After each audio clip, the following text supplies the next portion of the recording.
My life has never unfolded like a linear sequence of external events. Instead, it has taken shape as a long inward journey, one where the unconscious slowly emerged from the shadows, urging me to see what lies beyond the surface of things. Every dream, every tremor in the soul, every quiet moment of reflection was not mere coincidence, but a fragment of the larger truth trying to reveal itself to me. To me, life resembles a plant. What we see, the stem, the leaves, the blossoms, is fleeting, delicate, and bound to perish with the seasons. But its true vitality lies hidden underground, in its roots. Those roots represent the unconscious, the dark, invisible force that nourishes and shapes everything above. The same applies to our lives. Our achievements, identities, and reputations are momentary. Only the root, the eternal substance beneath our awareness, endures. Even as a child, I felt the presence of this hidden realm. One of my earliest memories is also one of the most vivid and unsettling dreams I've ever had. I must have been about 3 or 4 years old when I dreamt of descending into the earth through a mysterious opening in a meadow. There, I discovered something ancient, terrible, and inexplicably sacred. In the dream, I found a square hole in the ground, lined with carefully placed stones. I crouched beside it, peering into the darkness, and noticed a spiral staircase leading downward. Curiosity overcame fear. Step by step, I descended. The air grew heavy, and the silence became absolute, as if sound itself had been swallowed by the earth. At the bottom, a green curtain hung across a round doorway. I pulled it aside, revealing a long, dimly lit chamber. At the far end stood a golden throne. It was majestic yet terrifying, emanating a solemn weight. Seated upon it was not a person, but a tall, trunk-like figure, flesh-coloured, faceless, and enormous. Its skin looked raw, as though peeled of its protective layer. It had no eyes, no mouth, only a single, lidless eye embedded on the top of its head, staring straight upward. The moment I saw it, I froze. My body refused to move. Though the figure sat still, I sensed it could shift at any moment, crawl toward me like an insect, soundless and inevitable. Then came a voice, disembodied and chillingly familiar. It was my mother's voice, echoing from above. Yes, just look at him. That is the man-eater. I woke in terror, drenched in sweat, unable to breathe. That dream would haunt me for years. It would return in different forms, sometimes as an image, sometimes a feeling, but always with the same raw power. Only many years later did I begin to grasp what it meant. That monstrous presence was not a creature, but a symbol, an archetype. It was the image of a primal god, a subterranean being far older than any deity spoken of in church. The single eye represented total awareness, but not the conscious kind. It was the watchful gaze of the unconscious, silent and all-seeing. That dream marked my first encounter with the deeper forces at play in the psyche. As a child, I often sat alone in our garden. There was a large flat stone embedded in a hill, and I would perch upon it for hours.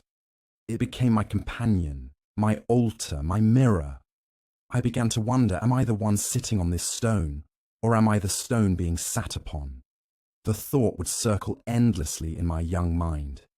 The stone never changed. It was ancient, unmoved by time. And yet I, the living boy, felt so small and flickering in comparison. That stone began to symbolize something in me, something eternal, grounded, beyond feeling or fear. I later understood it as the representation of personality, num tu, the deeper self, quiet and ageless, existing parallel to the boy everyone saw. You see, I felt myself divided. There was the child who belonged to my family, went to school, played games, and did as he was told. This was personality number one. Eager to please, awkward, self-conscious, tangled in the expectations of others. But hidden beneath was another presence, older, wiser, aloof. This second self did not care for childish things. He sought silence, depth, solitude. He felt more real than the boy who bore my name. This was personality number two, unattached to society, but profoundly connected to the timeless flow of nature and meaning. When I was alone, walking in the woods or sitting quietly by the water, it was this second self who emerged. This wasn't a disorder, it was a truth. Every human being is double. We live outwardly among people, but we also live inwardly, where none can follow. Most try to silence their second self. I could not. It was too strong, too present, too real. Around the same time, I began to question what people meant by God. The word was used often, by teachers, by priests, by my own parents. But I had trouble accepting the images they described. I could not believe in a purely benevolent, bearded figure in the sky. Not after what I had seen in my dreams. Not after feeling the presence of something both terrible and divine beneath the earth. I once read that religion is man's effort to establish a relationship with God. That definition felt wrong. I had not sought these experiences. They had come to me. I did not invite the dream. I was gripped by it. I did not choose to descend into that underground chamber. It pulled me in. My sense of the sacred was not based on faith or dogma. It was based on encounter. True religion, I came to believe, is not doctrine. It is event. Something erupts from within and changes your view of the world forever. You do not create it. You witness it. This understanding brought me a kind of quiet clarity. The unconscious is not passive. It acts. It reaches out to us. And if we are receptive, if we are willing to descend, then it will guide us to truths we cannot find on the surface. Consciousness, I realized, is like a flame in the darkness. It flickers and sputters, but it gives light. Our task in life is not to escape the darkness, but to protect that small flame, to guard it from the wind, and to let it grow. Every soul has that light. It is not given by culture or education. It is innate. Later in life, I would have a dream in which I carried such a flame through a storm. I was walking through a howling wind, surrounded by fog, unable to see more than a few steps ahead. In my hands, I cupped a fragile light, shielding it with all my strength. Behind me loomed a vast, dark figure, silent, enormous, unknowable. I knew it represented the unconscious, and I also knew that if I lost the light, I would be lost. That dream, and the one from my childhood, were like bookends. One opened the door to the depths, the other reminded me that even in the darkness, the light within must never be extinguished. These early insights shaped everything I would become. They were not intellectual ideas, but lived experiences. And in time, I realized that what had begun as personal exploration was, in fact, the beginning of a universal path. The journey into the soul, the question of who I truly was, began pressing in on me more sharply as I approached the end of my school years. I knew I had to choose a profession, yet that decision felt unbearably weighty. Not because I feared labor, but because I sensed, with a strange certainty, that such a choice would shape the trajectory of my inner life as much as my outer one. The future felt like a vast, unopened door, and I knew that what I selected now would determine the direction of my soul.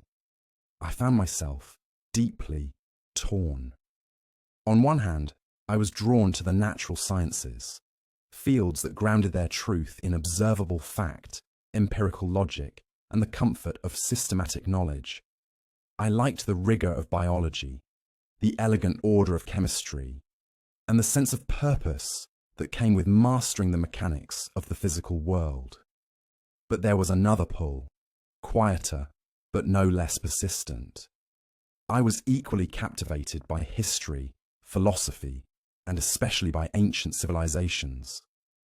Archaeology fascinated me. The ruins of Egypt, the forgotten gods of Mesopotamia, the myth-laden remnants of the past. They called to something inside me I couldn't articulate. They weren't just stories. They were symbols, echoes of a forgotten language that still lived in the human soul. I wanted to understand what they meant. I longed to uncover what had been buried not only in the sands of time, but in the psyche itself. But practical limits weighed in.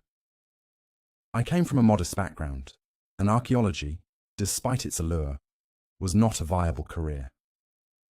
I wrestled with indecision, holding off commitments longer than I should have. Then, as often happened in my life, the unconscious answered. 2 dreams came to me during this period, dreams that did not feel like dreams at all, but messages wrapped in symbol. In the first, I wandered alone through a dense forest near the Rhine. It was twilight. The air was cool, damp with the scent of moss and soil. I came upon a small hill, a burial mound, and began to dig. My hands moved of their own accord. After some time, I uncovered bones, ancient bones. I held them with reverence. They were not just relics. They were keys. In that moment, I felt an overwhelming desire to understand the deep past, not for curiosity's sake, but because it held something vital, something urgent. The second dream came weeks later. Again, I was in a forest, but this time it was wild, almost primeval. I made my way to its heart, where I found a hidden pool, perfectly round, as if shaped by intention. Floating at its center was a living organism, shimmering, translucent, cellular. Its countless tendrils moved with the rhythm of breath or water, delicate and precise. It was alive, radiant with mystery. I stood in awe, not of its form, but of what it represented. I awoke with my heart pounding, filled with reverence. Looking back, I see these dreams as a threshold. They were not random images. They were archetypal experiences, symbolic initiations. The forest was the unconscious. The bones represented ancestral knowledge.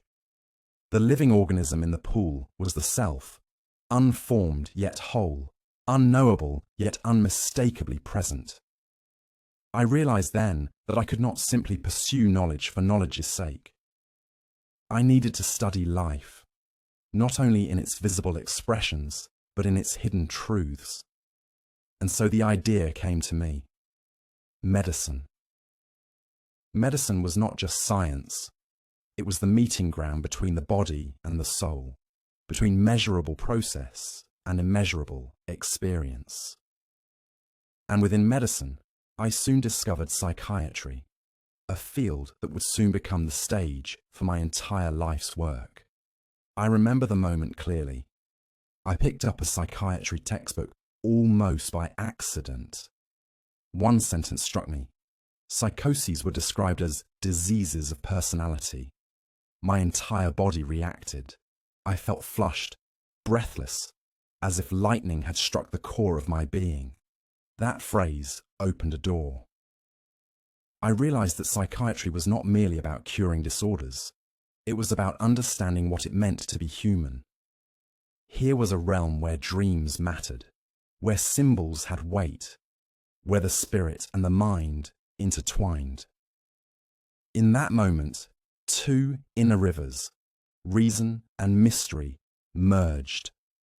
Yet even as I began my formal education, I never abandoned the inner world. One night, I had a dream that would stay with me for life.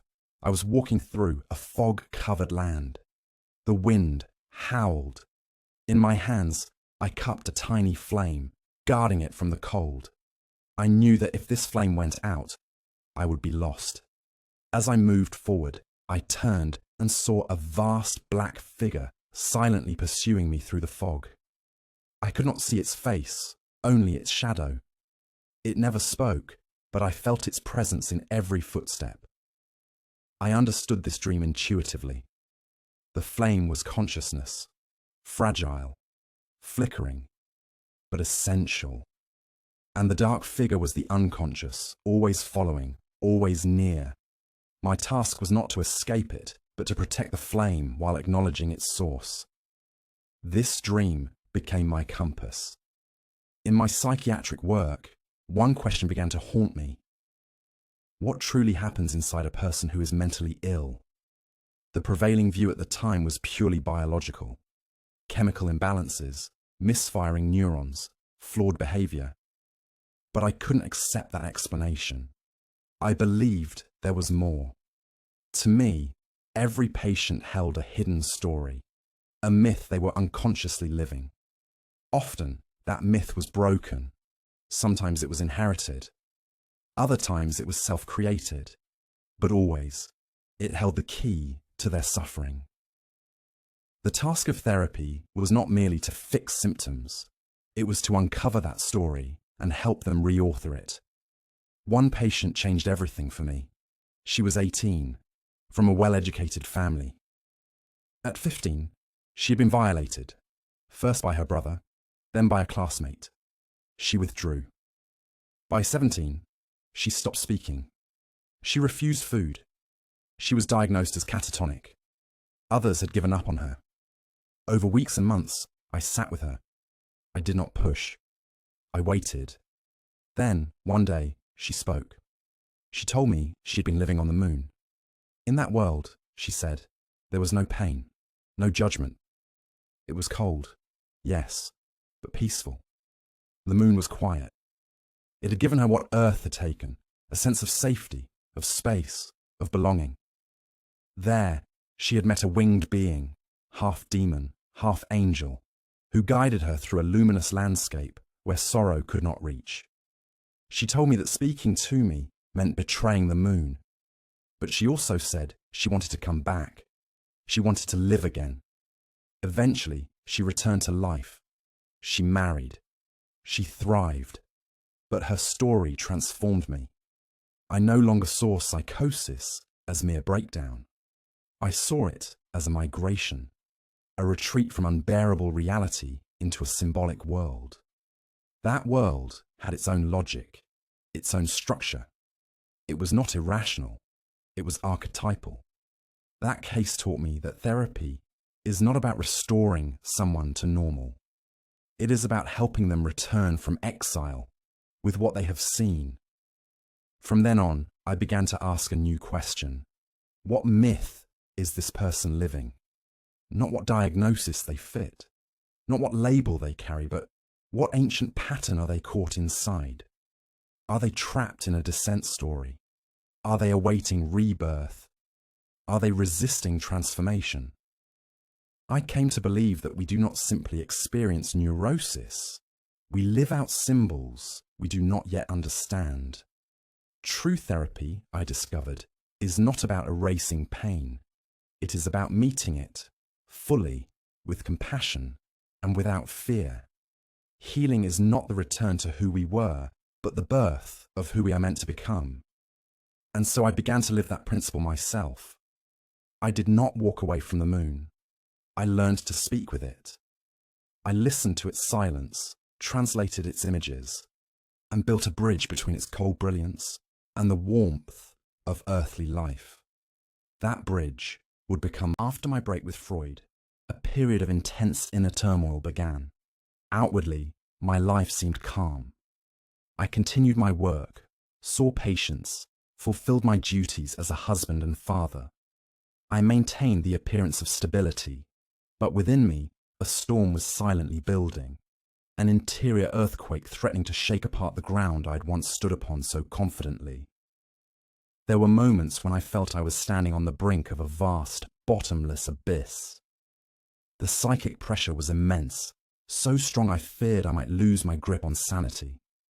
I began to sense that what I had known until then, theories, titles, professional respect, was not enough.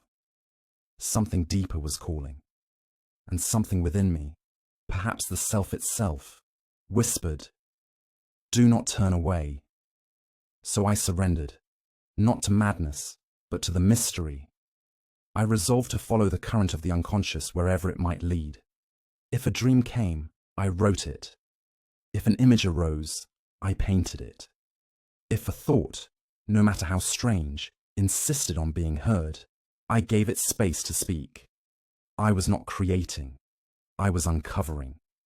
I was bearing witness to the silent world beneath the visible one. One of the earliest memories that emerged was from childhood, building miniature houses and castles from stones. As I revisited this memory, I was struck by how strongly it moved me. It wasn't nostalgia. It was a reawakening of something vital. That child, I realized, had not died. He had been waiting. And so I returned to that primal act. I walked the shores of Lake Zurich, gathering stones. I began building again, not for function, but for meaning. Towers, arches, circles. At first, I felt absurd. What was I doing? A respected doctor playing with rocks. But as the structures rose from my hands, so too did clarity within my mind. The symbolism that had previously confused me began to align. My psyche began to speak a language I could almost understand. Then, in October 1913, I had a vision. I saw an immense sea of yellow waves, violent and endless. Within it floated fragments of cities, ruins of civilization, and lifeless bodies adrift like wreckage. The waves turned red, blood red. I awoke nauseated, disturbed. 2 weeks later, the same vision returned, more intense. A voice within said, "Look closely. This is no fantasy. It will come to pass." I feared I was descending into psychosis. I confided in no one, not even my closest colleagues. Was I losing my mind? But then, on August 1st, 1914, the First World War broke out. I had not imagined the destruction. I had foreseen it. That moment marked a profound shift. I realized that my inner life was not isolated. The psyche was not sealed off in an individual body. It was linked to something vast, a collective unconscious shared across humanity. My inner experiences reflected outer catastrophe. My descent mirrored the world's unraveling. And so, I took up the task of recording it all. Dreams, visions, symbols, dialogues with inner figures. I documented them without censorship. I painted what I saw. I wrote what I felt. These records would form the Red Book, a map of the inner underworld I was entering. It became not just a diary, but a dialogue between ego and soul, a testament of spiritual descent. In this abyss, I met someone. His name was Philemon. He did not arrive like a character from a novel, nor like a passing image in a dream. He was real to me, independent, intelligent, and profoundly wise. He bore the presence of an ancient sage with a long beard and feathered wings, not unlike a mythological Hermes. I walked the garden with him. We spoke for hours. He taught me things no textbook could. He challenged my assumptions. He offered insight with sharp precision. One day, he said something that pierced my very core. "You treat your thoughts as if you made them, but they are not yours. They are visitors, like birds that fly through the air, or people who walk into a room. You do not invent them. You encounter them." That one line altered my view of the psyche forever. Thoughts, fantasies, visions, they were not manufactured. They had autonomy. They were real. The unconscious was not a metaphor. It was a world, alive and interactive. The figures I met were not projections of my ego. They were messages from the self, fragments of a greater whole trying to make contact. I began to see every fantasy, every irrational impulse, not as a nuisance to be eliminated, but as a clue, a trail, a bridge to what lies beneath. And so I followed them. Yet even in this deep inner work, I knew I needed grounding. Without my family, my patience, my duties, I could have been consumed. Nietzsche had ventured into these same depths, but I feared he had lacked an anchor. I would not repeat that mistake. My wife and children became my footholds. My clinical work kept me tethered to life. I did not wish to escape reality. I wanted to understand it, and that meant understanding myself first. I came to see the unconscious not as an enemy, but as a great power that demands responsibility. If ignored, it becomes disruptive through depression, anxiety, self-destruction. But if met with openness, it transforms. It doesn't dissolve the ego, it enlarges it. It makes us whole. During this time, I began spontaneously drawing circular patterns, mandalas. At first, I didn't know what they meant. I simply felt compelled to create them.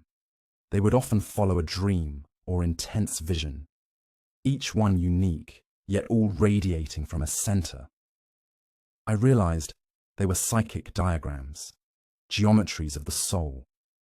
These mandalas became mirrors. They revealed to me my own state of being. When fragmented, the designs were chaotic. When centered, they became harmonious. Over time, I saw they symbolized the self, the totality of who I was becoming.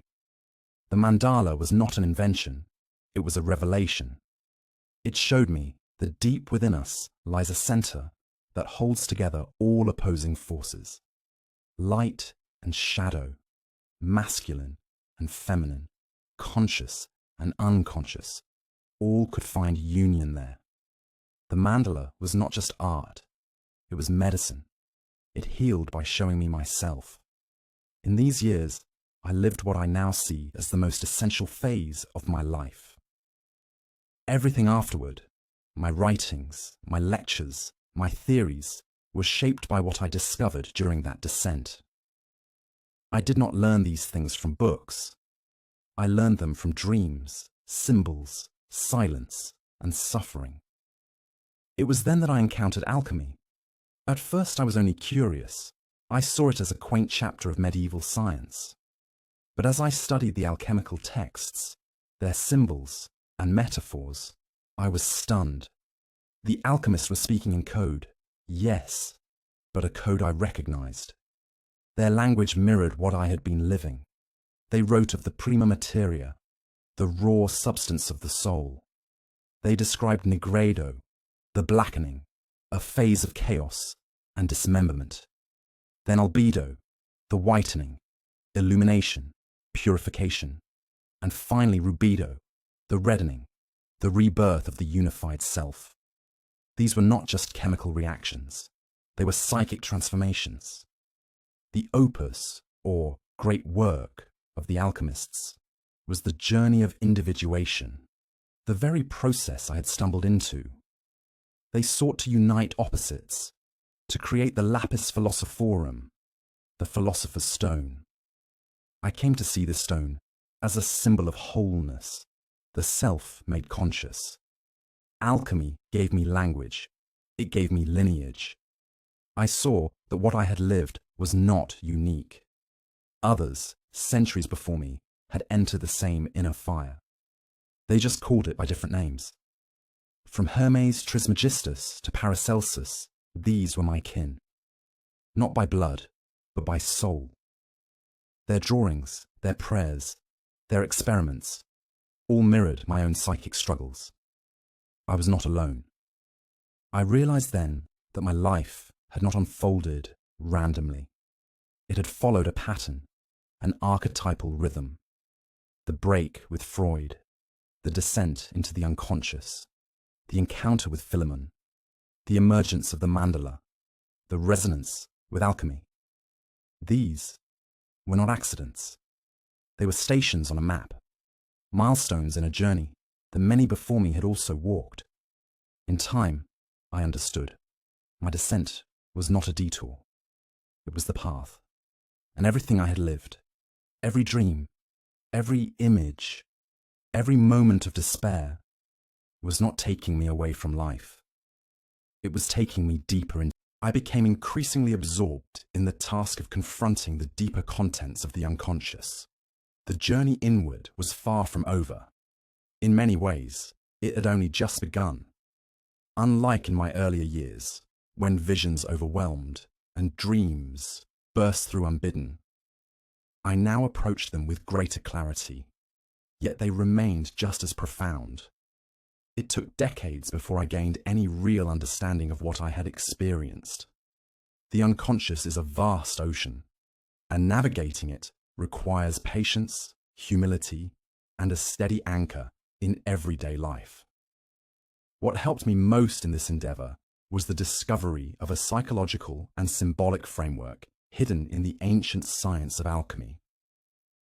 At first, alchemy seemed to be nothing more than archaic chemistry mixed with superstition. But as I studied its texts and symbols, I began to see that the alchemists were not merely trying to transform metals. They were attempting to transform the self. Their opus, their great work, mirrored my own, the purification, dissolution, and reintegration of inner elements in pursuit of wholeness.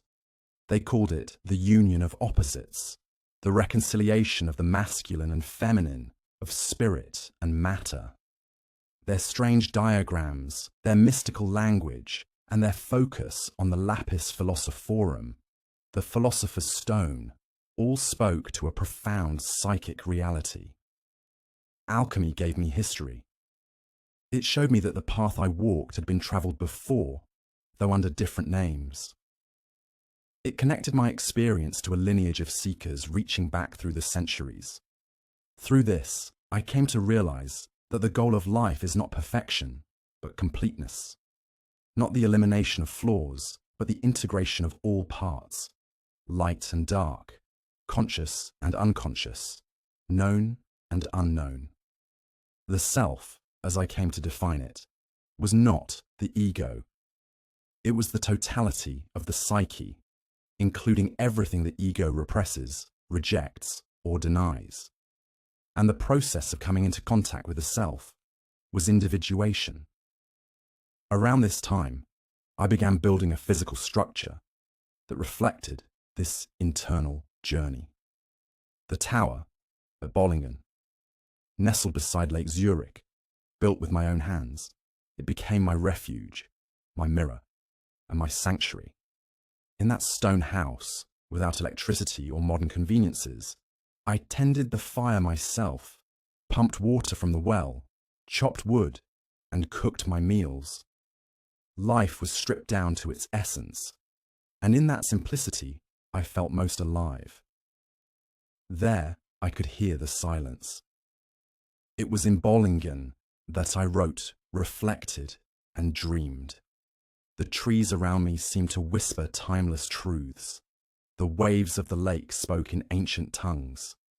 I felt as though I was spread across the land, as though my soul was in every leaf, every cloud, every drop of rain. Time slowed, and with it, my thoughts deepened. The creative and the contemplative merged. I came closest to what I can only call the eternal. Then, in 1944, I had an accident. I broke my foot, and soon after, suffered a heart attack. For a time, I hovered on the edge of death. What I experienced during that period changed me forever. I saw the earth from above, so distant, so beautiful. It glowed with blue light, a silent sphere suspended in the vastness of space. I knew then that I was close to leaving. Then, ahead of me, I saw a dark, massive block of stone floating in the cosmic void. It had an opening, an entryway. I sensed it was a temple. At the threshold sat a serene figure in lotus posture, waiting. As I approached, I felt something fall away. All the goals I had strived for, the roles I had played, the desires I had chased, they dissolved. I was stripped bare, but not empty. What remained was essence. Everything I had lived, thought, felt. This is who I am, I thought. Not what I wished to be, not what I appeared to be, but the sum of all experience. Just before I could enter the temple, I was stopped. A messenger came, a doctor from my real-world life, bringing word from Earth. There is protest against your departure, he said. You must return. The vision ended. I was deeply disappointed. For days, I drifted between worlds, unable to eat, unable to find meaning in the waking world. The city outside my window looked like a stage set. False, two-dimensional. Life felt like a box. I longed to return to that cosmic place, to that timeless realm. But I knew I'd been sent back for a reason. What remained was a deep sense that life as we know it is only a segment of something much greater. I had tasted the eternal, not as an idea, but as an experience. Since then, the question of what happens after death has occupied me. I do not know with certainty, but I believe the soul continues.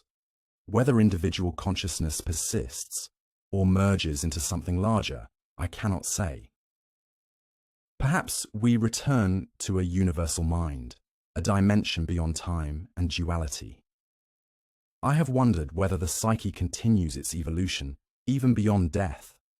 If so, then this life matters profoundly, not just for what we do, but for what we become. Every unlived dream, every suppressed truth carries forward. Perhaps reincarnation exists, not as a repetition, but as a continuation. A soul may return to complete what was left undone. What excites me most is the possibility of insight beyond this life. I imagine a realm where knowledge flows freely, where time and space no longer constrain the mind. But even then, the deepest form of knowing may not be breadth, but depth, an inward revelation of meaning. This is why I believe life on earth holds such weight. It is here, in this realm of opposites, where consciousness can grow. Here we suffer. Here we strive. Here we become aware. And that, I believe, is our metaphysical task, to raise the level of consciousness, both individually and collectively. The great question is whether we are connected to something infinite. If we do not feel that link, life becomes trivial. We chase shallow goals, collect false treasures, and forget what truly matters. But if we know, even dimly, that something eternal pulses behind this fleeting world, our choices shift. We act differently. We suffer differently. We live with meaning. Not everyone is meant to do something grand, but each of us can do what is uniquely ours. It is not about solving everything. It is about being faithful to your inner call. Even a small act, done with truth, contributes to the world. In my case, I believe I was born with an intense desire to understand. That fire never left me, and in seeking understanding, I found connection, not just to people, but to the cosmos, to life itself. As I near the end, I can say with peace, I have lived as truly as I could. I did what I was called to do, even when it brought suffering. That suffering, I have come to see, was mine to carry, not for punishment, but for transformation. I have seen what happens when people avoid their true path. The burden passes to their children, who inherit not only their own difficulties, but also the unfinished lives of their parents. That is a terrible legacy. Better to suffer your truth than to pass your silence forward. In psychology, one understands nothing until it is lived. Words mean little unless they pierce the heart. A term in a book is not knowledge, but a truth that enters your blood, that becomes you, that is transformation. Such understanding often isolates, but only when touched at the core can real change begin. Only then does the total self emerge. I am grateful. My life has been abundant. I never imagined such a journey. Nothing happened as I planned, yet everything felt guided. Perhaps it was fate. Perhaps it was the self calling me home. I am astonished, at times confused, often humbled. I do not claim to know the final meaning of it all. But I do know this. I was carried. Beneath all doubt, I feel something solid, some continuity beneath the changing waves. The Chinese sage Lao Tzu once said, "All are clear, I alone am clouded." In my old age, I understand that. The wisest man knows he cannot know, and yet he feels at home with the mystery. Toward the end of my life, I shared a final dream. I saw a great round stone, bathed in sunlight, set on a high mountain. Carved into it were the words, "Take this as a symbol of the wholeness you have achieved." Nearby, trees grew, their roots intertwined with gold, embracing me. Nature seemed to whisper, "You have done your work. You may rest now. It will grow." I smiled in those last days, feeling I was already somewhere else, perhaps in a new world, or in the eternity I had glimpsed so many times before. I died on June 6, 1961, in the presence of the great images that had shaped my soul. And shortly after, a lightning storm struck my favorite tree in the garden. Whether called or not, the divine is always